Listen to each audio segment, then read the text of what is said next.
ஆண்டவரும் அருமை இரட்சகருமா இருக்கிற இயேசு கிறிஸ்துவின் ஆச்சரியமான நாமத்தில் தினமும் கர்த்தருடைய சத்தத்தை கேட்டுக்கொண்டிருக்கிற தேவனுடைய பிள்ளைகளை வாழ்த்துகிறேன், ஆசீர்வதிக்கிறேன்.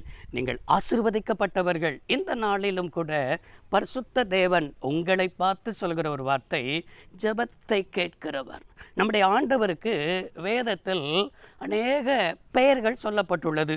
1000 நாவுகள் நமக்கு இருந்தால் கூட அவருடைய பெயர்களை சொல்லி நம்மளால் துதிக்க முடியாது. அந்த அளவுக்கு வேதத்தில் எத்தனையோ பெயர்கள் நம்முடைய ஆண்டவராக இருக்கிற இயேசு கிறிஸ்துவுக்கு சொல்லப்பட்டாலும், சங்கீதக்காரன் 65ஆம் சங்கீதம் 2வது வசனத்தில் இவ்வாறாக அவருக்கு ஒரு பெயர் சொல்கிறான், ஜெபத்தை கேட்கிறவரே, மாம்சமான யாவரும் உம்மிடத்தில் வருவார்கள் என்று சொல்லி அவருக்கு ஒரு பெயர் வைத்து சங்கீதக்காரன் அழைக்கிறான். எனக்கு அருமையானவர்களே, இந்த உலகத்தில் ஜெபத்தை கேட்கிற ஒரு தெய்வம் என்றால் அது இயேசு கிறிஸ்து. இந்த உலகத்தில் ஒரு பெரிய ஆயுதம் என்னென்று சொன்னால் ஜெபம்தான் ஒரு பெரிய ஆயுதம். ஜெபம்தான் மாற்றத்தை கொண்டு வரும். ஜெபம்தான் ஜெயத்தை கொண்டு வரும். ஜெபத்தினால் முடியாதது ஒன்றுமே இல்லை என்பதை நாம் என்ன செய்யணும்? விளங்கிக் கொள்ள வேண்டும். இதை அறிந்துதான் இன்னைக்கு ஆண்டவர் உங்களை பார்த்து சொல்லுகிறார், என் பிள்ளை சோர்ந்து போய் இருக்கு, என் பிள்ளை சோர்ந்து போய் எத்தனையோ மாதங்கள் ஜெபித்து ஆண்டுகள் ஜெபித்து நடக்காதது நிமித்தம் ஜெபத்தை நிறுத்தி வைத்திருக்கிறது. இன்றைக்கு திரும்பவும் ஜெபிப்பதற்கு இதன் வழியாக உன்னோடு கூட ஆண்டவர் பேசி கொண்டிருக்கிறார். நீ எதற்கு காத்திருந்து நடக்காதது நிமித்தம் சோர்ந்து போயிருக்கிற? எதற்காக விரக்தி அடைந்து போயிருக்கிற?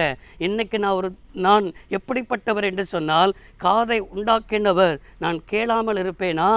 கண்ணை உண்டாக்கினவர் நான் காணாமல் இருப்பேனா என்பதைதான் ஆண்டவர் உன்னை பார்த்து என்ன செய்து கொண்டிருக்கிறார், பேசிக்கொண்டிருக்கிறார். அப்படி என்றால் நீ ஜெபிப்பதற்கு உன்னை ஒப்பு கொடுப்பாயா?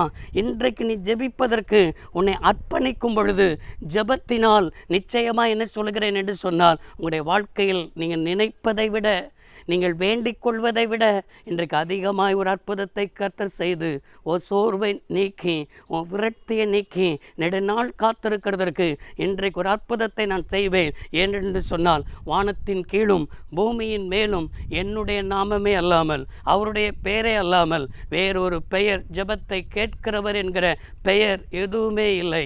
அவரிடத்தில் ஓடி வாருங்கள், அவரிடத்தில் அர்ப்பணியுங்கள், அவரிடத்தில் இன்னும் காத்திருங்கள், அவருடைய சமூகத்தில் இன்னும் நீங்கள் காத்திருக்க சொல்லுகிறேன். கர்த்தருக்கு காத்திருக்கிறவர்கள் புது பலன் அடைவார்கள். உங்களுடைய வாழ்க்கையில் புதிய கிருபை பெற்றுக்கொள்வீங்கள், புதிய நன்மையை பெற்றுக்கொள்ளப் போகிறீர்கள்.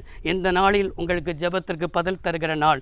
அப்படியே ஜெபிப்போம். வானத்தையும் பூமியை உண்டாக்குன சர்வ வல்லமையுள்ள தெய்வமே, உம்முடைய பிள்ளைகளுக்கு ஜெபத்தை கேட்கிறவர் மாம்சமான யாவரும் உம்மிடத்தில் வருவார்கள் என்று சொன்ன வார்த்தையின்படியே இந்த நாமத்தின் ஆசீர்வாதத்தை, இந்த பெயரின் ஆசீர்வாதத்தை உம்முடைய பிள்ளைகள் பெற்று அனுபவிக்கட்டும். இயேசு இரட்சக நாமத்தில் பிதாவே, ஆமென். கர்த்தர் உங்களை ஆசீர்வதிப்பாராக. God bless you all.